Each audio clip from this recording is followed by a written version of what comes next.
All right, joining me once again here on the Matthew Filipowicz Show is my friend Beau Hodai. Beau is an independent journalist whose work has been seen at PR Watch in these times. He is the publisher of DBA Press, which you can find at dbapress.com.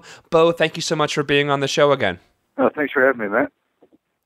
All right, so Beau, you have a really phenomenal article that you put up at both PR Watch and DBA Press, where you discuss a frightening trend of the use of for-profit prisons, not in actually housing prisoners, but actual law enforcement itself. Tell us all about it. Right. Yeah, it's a little unusual. I had never heard of this before. A friend of mine had sent me an article that appeared in the Casa Grande, I believe it was the Casa Grande Valley Dispatch or something like that. And the article was very short. It was maybe like 2 or 3 paragraphs long, and they were short paragraphs. And the article, it stated, there was a drug sweep, to use a law enforcement euphemism, over at Vista Grande High School in Casa Grande. Some students were arrested, some marijuana was found, and the participating agencies were listed as the Casa Grande Police Department, the Gila River Indian Community Police Department, the Department of Public Safety, and the Corrections Corporation of America. And, that was it. That was the article. There was no discussion further of any sort of, oddity there. It was like, routine business.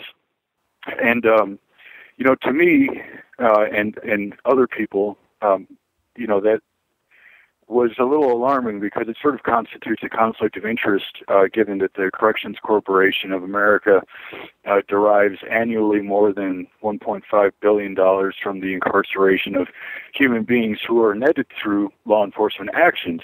So for them to actually be engaged in law enforcement doesn't seem exactly proper. That's putting it lightly. Yeah, it's horribly messed up, is what it is. Right. we can't swear we're on the radio here. I could use a lot more harsh language on this. Right. So okay. So the article said that they actually listed. Again, this is a for-profit prison company. CCA, the Corrections Corporation of America, was actually listed as a law enforcement agency in this article. Yeah, and beyond the article, the article was written by a reporter, so every reporter can, make errors of one kind or another at some point in time in their life, even though that's not smiled upon. However, right. When I spoke to the actual law enforcement personnel involved, the law enforcement individuals who had orchestrated this drug raid, the Casa Grande Police Department, they didn't see any difference. To them, Corrections Corporation of America was a law enforcement agency like any other. And, that's quite a misconception on their part. And, by way of background, this sort of serves to explain that, is that Pinal County, Arizona is basically both prison and private prison central. It has more private prisons in it than public prisons, but so CCA's got 6 private facilities in the towns of Florence and Eloy, which are both about 20 to 30 miles from Casa Grande, and Geo Group also has 2 prisons over there, and the Arizona Department of Corrections, I believe, has 2 prisons over there. So, there's such an influence in that area on the part of the private prison industry. They're parts of their chambers of commerce. They're very active, and I know that Geo Group is active in actually donating money to, they gave, I forget how much money it was, but they gave some monetary donation to another high school in Casa Grande. So they've really put themselves in a position of being leaders of the community, and they are the foremost non-governmental employer in the area, the Corrections Corporation of America.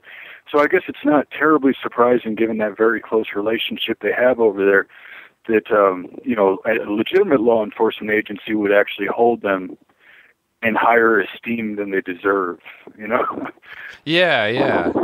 Well, one of the things you write about is in the article is let's talk about the sweep itself, because there's so many problems with this. I mean, obviously the giant problem of just for-profit prisons in general, which we'll get to that, because that whole idea is crazy. But let's talk about the actual sweep, which was actually described by law enforcement as a lockdown. And lockdown actually means different things to different agencies. So describe the actual sweep and how CCA was actually involved in the sweep itself. Right. So my reconstruction of the sweep is based on information that was given to me by the Casa Grande Police Department and the principal of that high school, Tim Hamilton. So this is sort of an aggregate of that information. And from what I understand is that at about 9 a.m. on Halloween morning, the school was put on lockdown, and that was Tim Hamilton's word for it, which meant that nobody's allowed in or out of the school. The students are told to drop all their possessions, leave all their possessions in the classroom, and then they're taken out into the hallway, as I understand it, and they have to line up against the wall. And it's that's just messed up. That bothers me to begin with. That like students are treated like prisoners just to begin with, and told to line up in the hallway. Right. I find that disturbing. Just the very beginning of that. Right. And to even exacerbate that disturbingness, Tim Hamilton. I asked him. I said, "Well, do you all have But what he said, I'm sorry, let me backtrack. He said, we wanted to send a message to the students that drugs are not allowed on our campus. And so I said, well, Tim, do you have any sort of evidence that indicates that there is a drug problem there, or that if there, has been some known drug activity, that it's escalating? And he said, no, we're a new school. We just wanted to send a message. Wow. And the school's actually not new. It's been open since 2008. But, and Tim Hamilton's been principal there the whole time, so I'm not sure what he meant by that. So apparently in that 4-year time period, they have not had cause for, a probable cause for a search, but at this point he's decided that they want to send a message to the kids, so they're going to put them on lockdown and bring in drug dogs. And then, these kids that were busted, who was... I believe it was, one 15-year-old male, one 15-year-old female. Between the two of them, they had, I think it was like 0.10 grams of marijuana and 0.5 grams of marijuana. And then there was a 17-year-old female who was found with 10 ounces, which law enforcement stated was individually packaged. So anyways, what's going to happen to these kids, according to Hamilton, from the school's actions that they're going to take, is that they're going to initiate expulsion proceedings on these kids. Even, in the cases of these kids that had 0.10 and 0.5 grams of marijuana, which is just incredibly insignificant.